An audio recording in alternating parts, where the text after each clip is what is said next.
Hi guys, thanks for watching the video. James Pickard here at Honiton Golf Club in the Golf Cave. This is where I do most of my coaching. Bit of an interesting one today. As we know, I've done a previous review on some sterling one-length irons made by Tom Wishon. Brought them into competition. That'll be the next video, is just how I got on with them. I've been lucky enough today, one of our reps has bought me for the weekend a set of the Cobra King F7 one-length irons. So not the forged version, they've brought out two versions, Cobra. They've got the King 1 forged and the F7 1. This F7 is kind of the more game improvement club. It's kind of a similar kind of size head-wise to my Sterlings. The Sterlings are a little bit squarer. Certainly the Sterlings, I mentioned in the last video, are a lot more offset, which I will explain in a minute what's happening with that. So the Cobra, they're a more classic looking club, kind of straighter lines, etc, etc. A bit more kind of in the same kind of vein as my PSIs by TaylorMade, just a little bit thicker. Lengthwise, the Cobra F7s are down as basically 7-iron length. I've got the pitching wedge here. This is my Sterling wedge, I think, yeah. And yeah, the Cobra is just fractionally almost half an inch longer. What I've done, I've actually done some testing. People have been talking about kind of long iron performance and gapping. Well,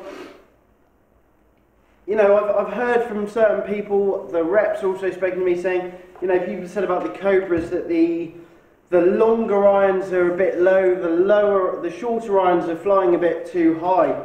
I certainly didn't find that. I found them very consistent, kind of distance-wise, height-wise. They were distance-wise up there with my Sterlings. The gappings were very, very similar, but there are still some differences. I've kind of gone for this more down at the business end, so kind of 7-iron down is what I'm focusing on with these irons.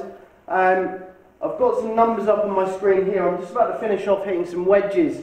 But I've gone kind of 7-iron. I've compared like full 7-irons, but also 3/4 shots. It's getting to winter now, and I want to know how my club's going to perform, you know, in windy conditions, in the cold, etc, etc. So I've actually gone 7-irons full, and then 3/4 7-irons. I've hit some 3/4 wedges as well. I'm just about to hit some full wedges and kind of finish this experiment off. One thing I'll say with the numbers, I started off with the Cobra F7 1, 7-iron. Distance-wise, it's a bit early for me this morning, so I'm not at my best. 176 carry, averaging 2 degrees off 2 yards off target, so pretty good kind of dispersion-wise. I was 6 yards right, 5 yards right, and 5 yards right. I've done a bit more testing, but for this morning, I've just hit 3, and it's pretty much going in the same line. So, averaging 2 yards left of target, but kind of not forgetting that I've missed 2 5 yards left and 1 6 yards right. So, you know, it's still on the green, it's still putting, it's, you know, 6 yards, 20-foot putt, 18-foot putt, something like that. Not too bad.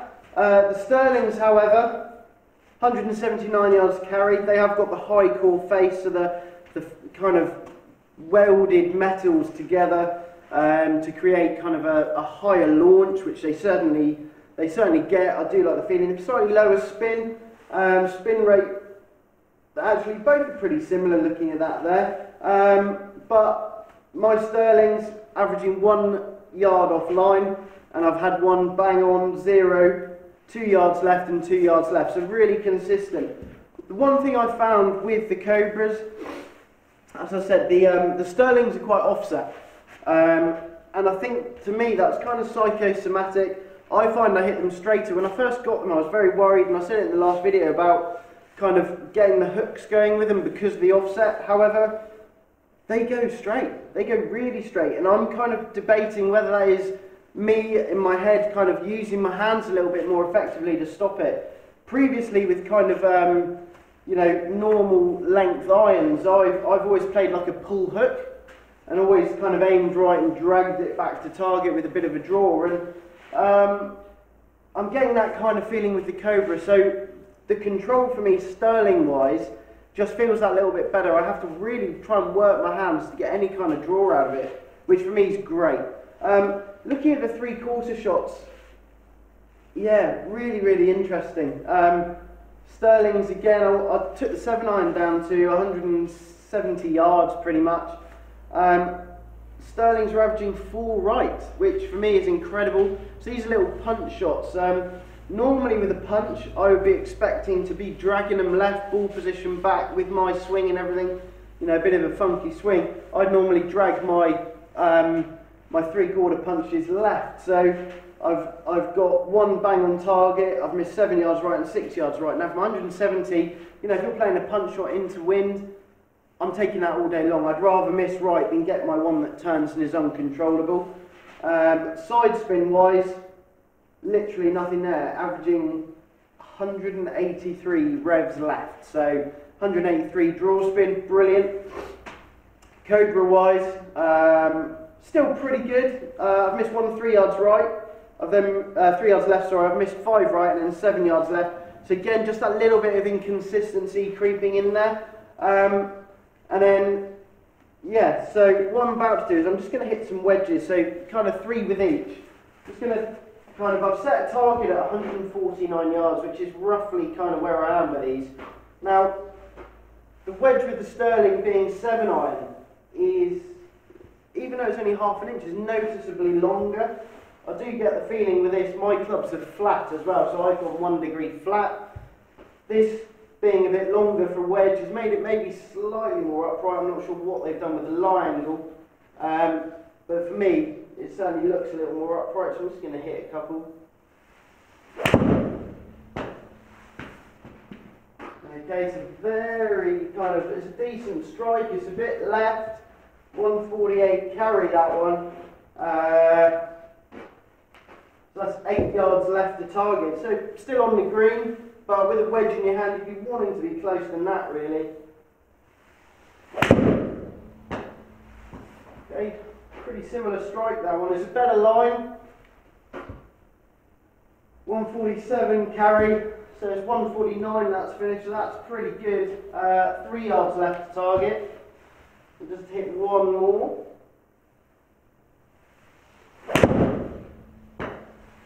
Okay, that's a really good line, that one. Okay, 147 carry, and that's just left the target. So, all in all, very consistent kind of performance with them there. Just going to grab my wedge. This is the Sterling.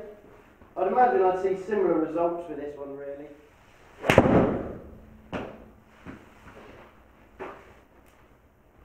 Okay, looks like the ball flight is slightly lower with the Sterling, 148 carry. So again, very, very similar distance. 4 yards left to target. Where I'd expect to be with kind of these kind of irons.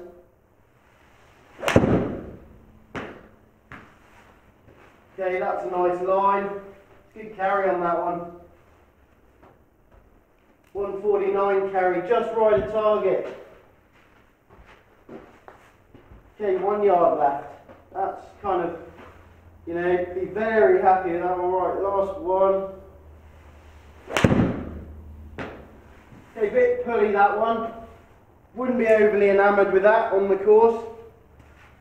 150 carry still, so mid-strike. They're good for distance, these clubs, if that's what you're after. What I'm going to do is just bring this up here. Okay, so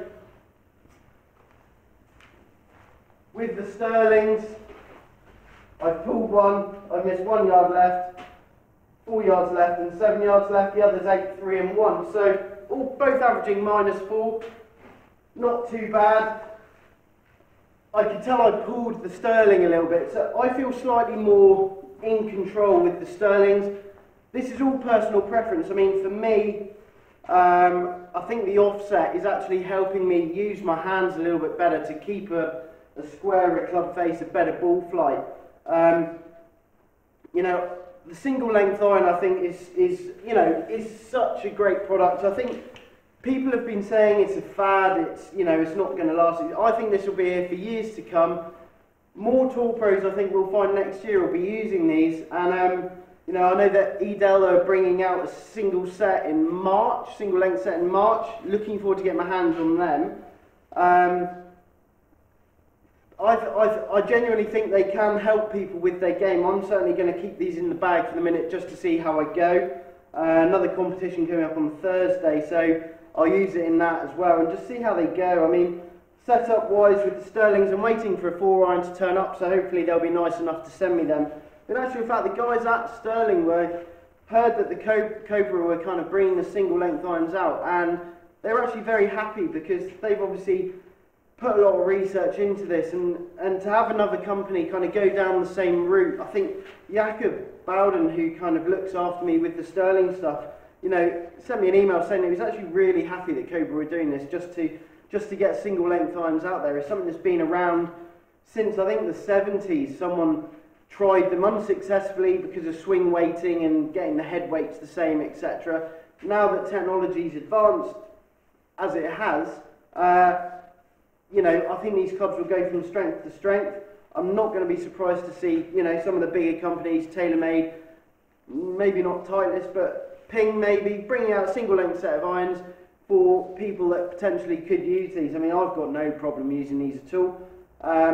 But I do think it's looking at the lower end of the bag, the gappings, etc., just to make sure that they're right for you. But there you go. So my Sterling irons against the Cobra F7. My Sterling's Pipit, but that's personal preference. It's not exactly what everyone would say. Go and have a hit, see how you guys get on. Thanks for watching.